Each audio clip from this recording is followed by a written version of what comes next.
Some of the firewall vendors have taken very different directions in how they're going to process packets.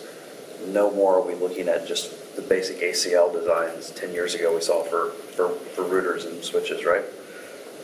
We have Palo Alto Networks doing very deep application processing of packets, application inside of the protocol.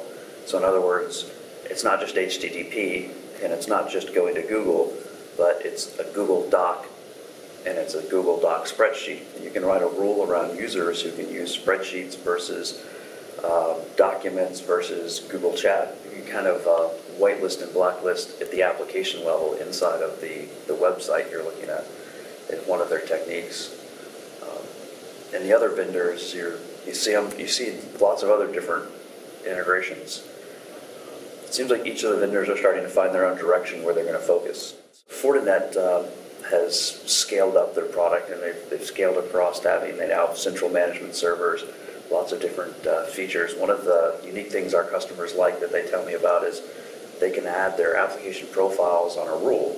So if they want to add deep inspection, they can actually write a rule for which part of their network they want deep inspection. So instead of doing deep inspection of web traffic on all their networks, they can do it just for the untrusted user segments. You can write a rule that lets all of your DMZ traffic that doesn't have web services come in first, and then write a rule to your services that would have SQL databases behind them and apply that profile for SQL protection to that rule, which balances the performance versus protection aspect of every firewall.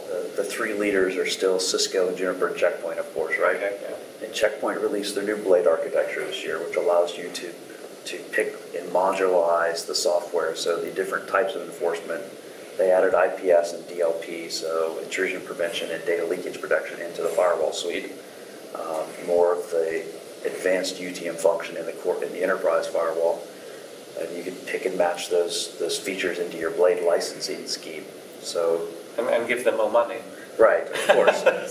Everything's about generating more revenue, right? So we're going to buy more modules. We have that ability to work in that Blade architecture now in the Checkpoint world, and they bought an application profiling company that they've added to their suite, so they can start doing application identification and inspection like the Palo Alto firewalls. The Juniper team has consolidated their routing, switching, and firewall platform. Originally, most of the Juniper firewalls came from the NetScreen acquisition years ago, and they've consolidated from that operating system to their Juno OS, which runs their routers and switches to try and build. Now they're building their unified appliances, which is giving them synergy in their development teams.